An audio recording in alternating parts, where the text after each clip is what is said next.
Trev's trade page. I'm the Trev. That's too sweet. Anyway, continuing on with my product reviews of all the cards I've opened in Trev's days past. And today I'm talking more about a set that I opened a box of much later in life. But this particular set, well, it was my introduction into hockey card collecting. It broke my collecting cherry, if you will. And I'll tell the story throughout the video, but today we're talking about 1988-89 O Pee Chee, or the push pin set. So let's talk about it.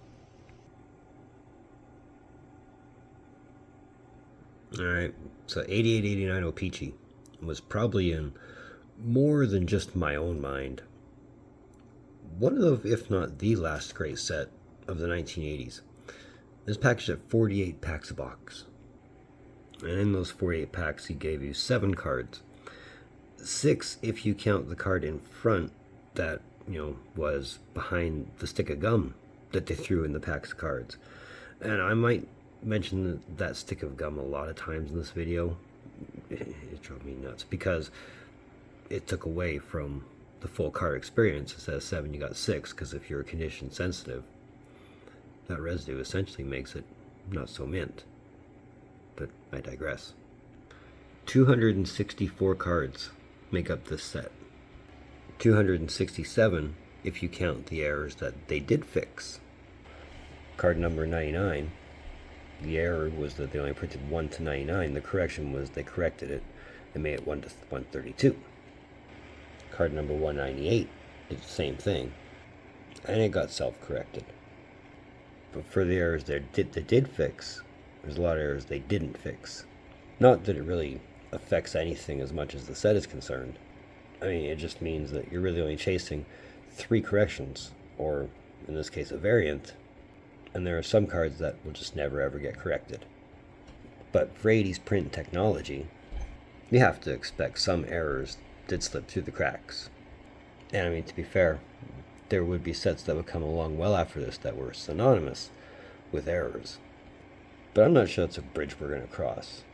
I mean, for as fun as it is to rip on Pro Set, you have to admit we've all been there. We all bought the boxes. And yes, I am just slowly pointing out all the uncorrected errors through this checklist. And there's the last one. Now, being this was a set from the 1980s, it didn't have jerseys or autos. That was less than 10 years away yet. But as far as quote-unquote inserts are concerned, you had your box bottoms, which is basically just 16 cards that you find on the bottom of the box. I mean, you can cut them out and have them as the cards, or you have the panel, which is essentially those same 16 cards uncut. So if you wanted a full panel set, you had to get 4 boxes. If you wanted the panels and the cards, you were buying 8 boxes, in which case you might as well just buy a case.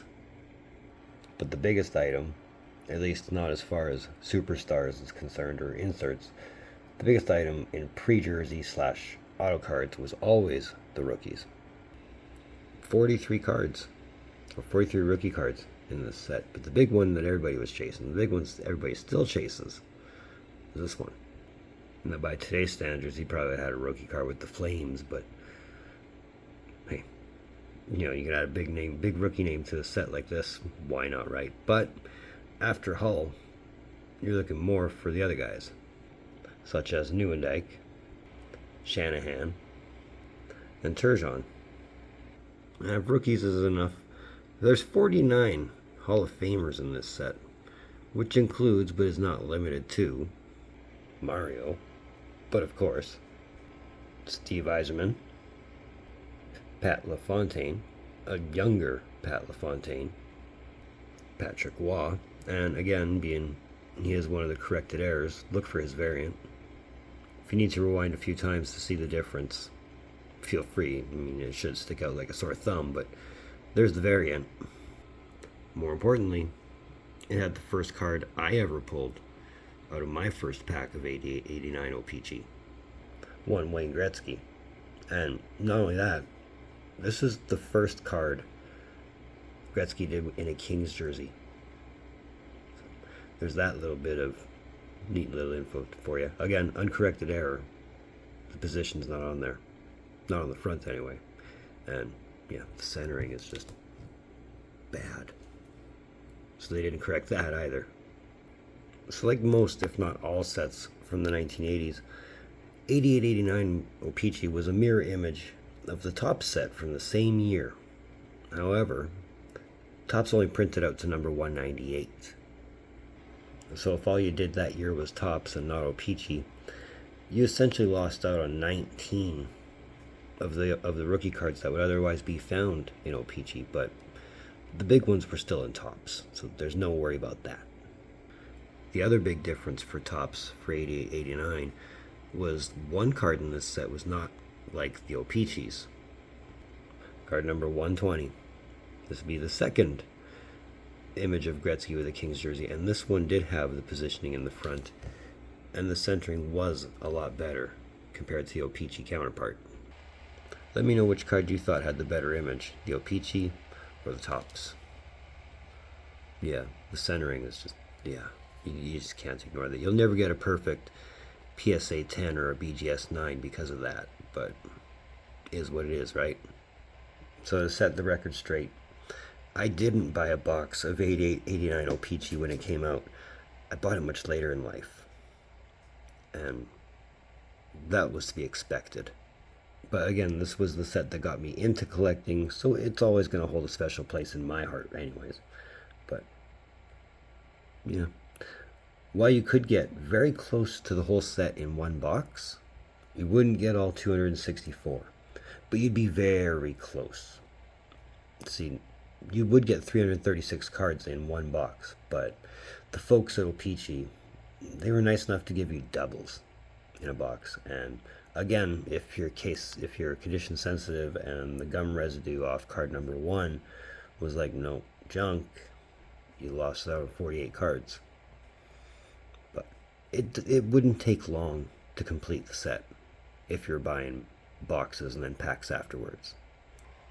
So now we've got all that away, here's what I liked about this set. Well, obviously, first and foremost is the design.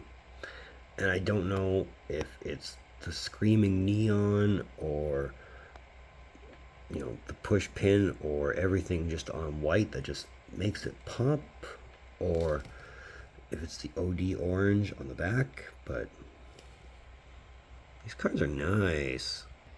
You know, nice. I like the value you can get of these cards after you get them graded.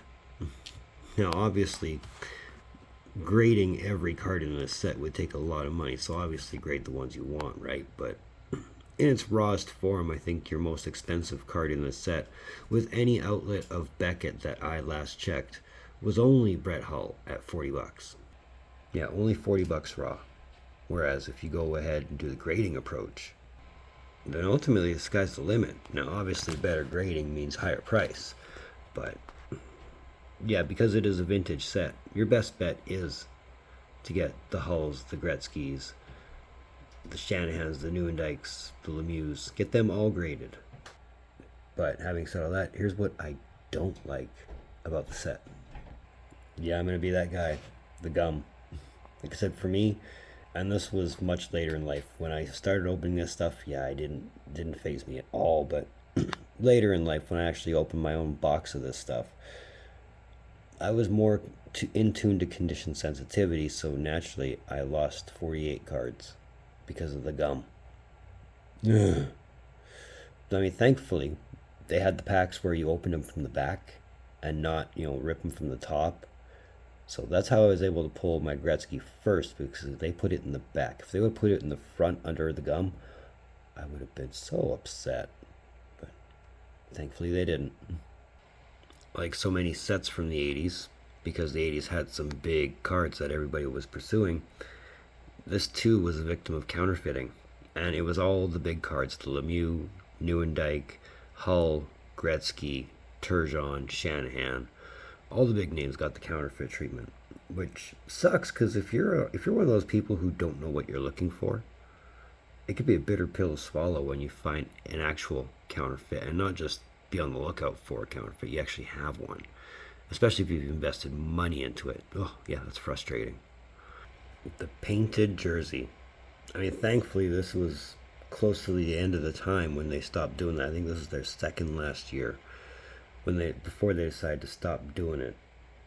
But to update a player, O Pee Chee was known for painting on the new jersey of the player if you moved to a new team, which in my mind made the card look horrid.